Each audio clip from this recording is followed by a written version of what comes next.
We've got breaking news out of men's college basketball. Miami head coach Jim Larranaga is expected to announce his retirement later today. That's the latest from John Rothstein of CBS Sports. Larranaga guided the Hurricanes to their first Final Four appearance just 2 years ago, but it has been rough ever since. The Canes just 4-8. They've lost 18 of their past 22 games dating back to last season.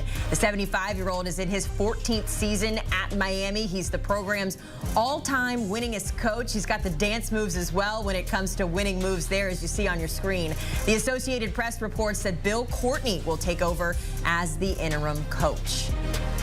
He's been there for a while, and here's what he has been able to accomplish in his time. But when it comes to Jim Larranaga, we know that his reputation precedes him. He had some great opportunities prior to Miami, but here's what things have looked like since he has taken over in South Florida. Those 6 NCAA tournament appearance bids. Of course, they made it all the way to the Final Four just a few seasons ago when they lost to UConn. Certainly a lot of changes coming to Coral Gables.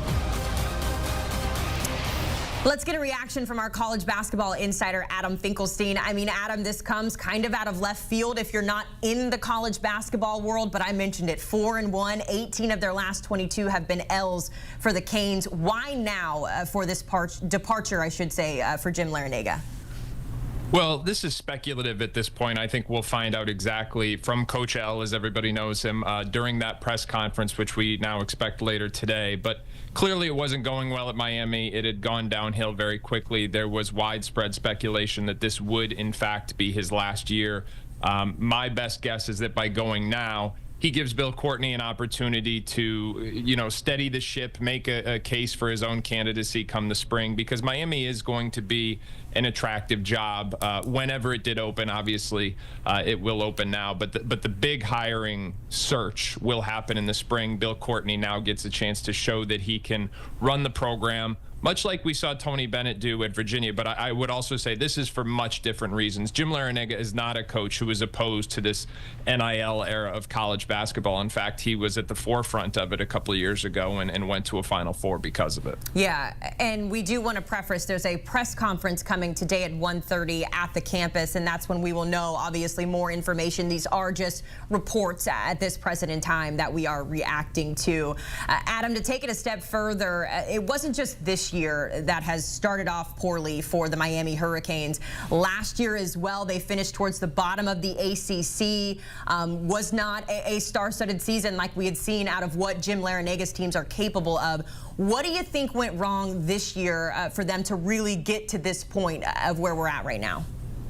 Well, I think to your point, it really started last year, and all of the messaging around that program and what we saw in college basketball was that it just wasn't the right combination of personalities. On paper, they had plenty of talent, but this was a team that wasn't always as competitive, quite frankly, as they should have been last year. Now, you can attribute that to a player or two, just as I said, a bad collection or a bad mix of personalities, perhaps, but the bottom line is not only weren't they winning games, but there were times where it was an outward lack of effort, and that is just not what we've come to expect from Jim Larranaga coach teams. So this year was really, it was hoped to be a new opportunity to start fresh, have a different group of kids to come together, and they liked, according to what we were hearing in the preseason, they liked the competitiveness, they liked the spirit.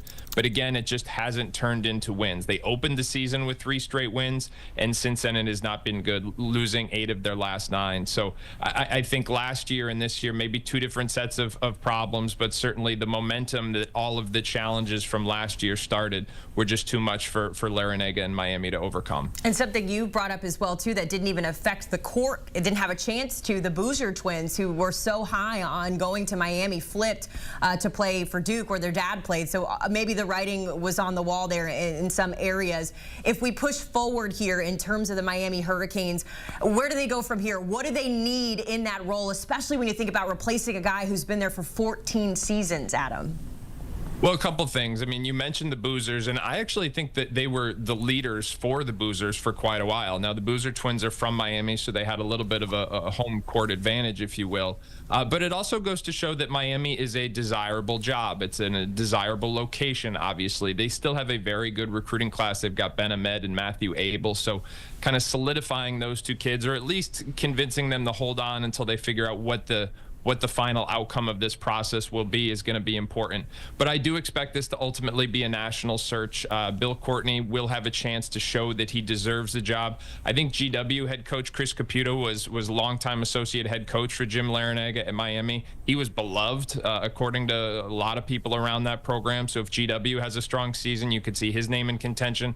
But I do think you'll see a lot of people from around the country have interest in this job because of the location, because of the NIL commitment in recent years.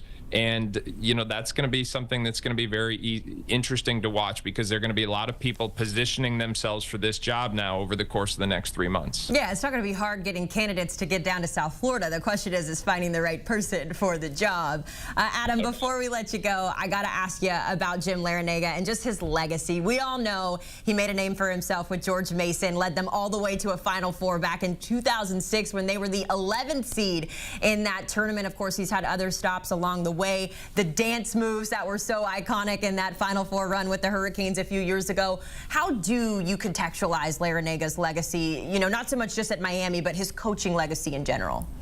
Yeah, I do think it's multifaceted, because this is someone who grew up in the Bronx, was a great player in his own right, and was a basketball lifer. Got his first head coaching job in 1977, brought 2 different programs to a Final Four, was known as a player's coach. I think some of those dance moves are really representative of a coach who, even when he was into his 70s, was known for his ability to kind of connect directly with the kids. On the recruiting trail, you would often hear that it wasn't a Miami assistant who was recruiting the kids or on FaceTime with the kids, but it was Larranaga himself. So this is someone who loved the game, who contributed to the game at every step, from his own playing career to a long head coaching career that spanned really close to 50 years. I mean, that's an incredible run. And I think the other thing that isn't talked about outside of the coaching industry, but is definitely something internally that coaches talk about, is Coach L made it to the finish line. A lot of guys don't. You know, we talk about people who, the biggest names who have these, you know, tremendous careers, but that's not the way it ends for a lot of coaches. A lot of coaches have to get out not necessarily on their own terms. Larranaga is now able to exit this game on his own terms, having achieved success at every place he's been, and a long storied career that began as a terrific player and ended as a head coach in a number of different spots, and having success in 2 huge spots at George Mason and Miami, with Final Four runs to both. I mean, you gave me goosebumps there. 50 years of coaching. You know, there's rarely a time you get to say you get to do 50 years of everything. So we do wish Jim the best of luck as he enters what we assume will be the next chapter. We'll have to wait for that press conference. But Adam, thanks so much for hopping on HQ with us to give us a lowdown on all things Miami basketball today. The news, of course, Jim Larranaga expected to step down. We have that press conference coming your way at 1:30, so stay on HQ. We'll keep you updated as it develops. In the meantime, Adam Finkelstein, our CBS Sports analyst for college basketball. He also is the director of scouting for 24/7 Sports. So make sure you check out his work there. 24/7, they bring you all the latest in the college basketball world.